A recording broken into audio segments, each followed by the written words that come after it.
To calculate artillery trajectories during World War II, the United States Army commissioned the ENIAC. Operating it required managing a massive physical footprint containing over 17,000 vacuum tubes.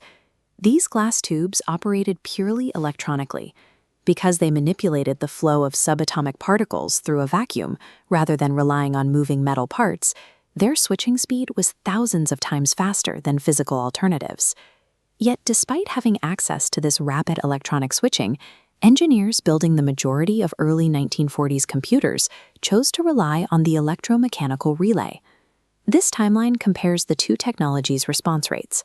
A vacuum tube switches state in microseconds, while a mechanical relay requires milliseconds, an eternity in computational time. The relay is a bulky metal switch. Activating it means moving an armature across a physical gap, often generating a visible spark when the contacts finally strike one another. The decision to sacrifice blinding electronic speed for slow, grinding mechanical friction requires explanation. The answer lies in the volatile physics of the early triode tube, the massive established infrastructure of telephone networks, and a statistical nightmare known as the tyranny of numbers. Hardware engineers in the early 1940s prioritized system-wide stability and proven logical architectures over the raw performance of any single component. This triode schematic contains 3 electrodes, a heated cathode, a control grid, and an anode. Heating the cathode releases an electron stream toward the anode. The grid acts as a gate.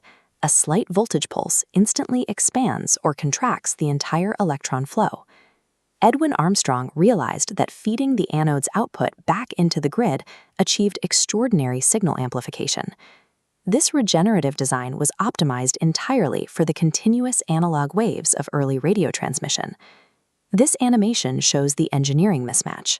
Digital computing requires discrete, binary on-off square waves. Forcing smooth analog signals into these sharp digital states made the early triode highly unstable. Compounding these technical flaws, vicious patent disputes between Armstrong and Lee DeForest forced manufacturers into secrecy, preventing the development of standardized, reliable computation tubes. The vacuum tube remained a temperamental radio component that engineers actively fought to use digitally. In contrast, the relay had served as the backbone of global communication since the 19th century, routing telegraph messages and managing railway signaling. Decades of exposure to harsh conditions in railway yards proved that mechanical relays could execute millions of cycles without failing. Operation is direct and physical. An electric current energizes a copper-coiled electromagnet, which mechanically pulls a metal armature to close the circuit. This diagram displays how easily these physical switches map to Boolean logic. Placing 2 relays in series creates an AND gate, while placing them in parallel produces an OR gate. The telecommunications industry had already perfected the art of networking thousands of these specific components to route cross-country calls automatically through vast telephone exchanges. Early computer designers chose mature, predictable telephone parts over experimental, volatile vacuum tubes.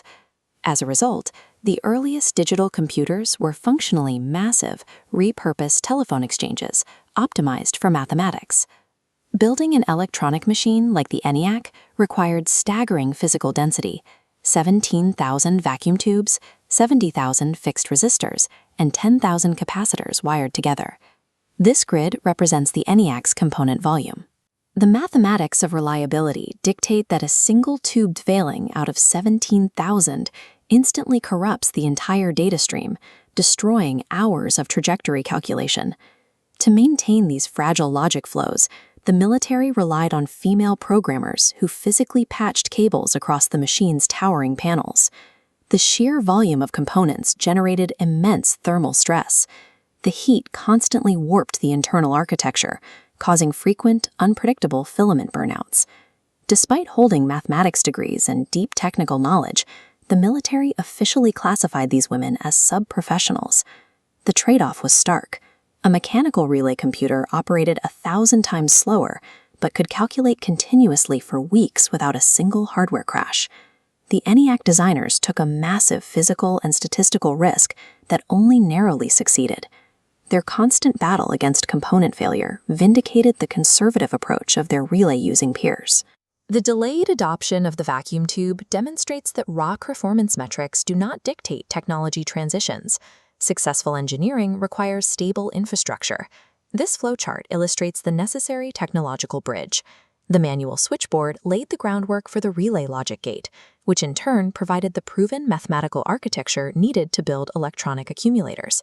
Vacuum tubes only achieved computing dominance in the 1950s after heavy military investment forced strict manufacturing tolerances and stabilized their physical design.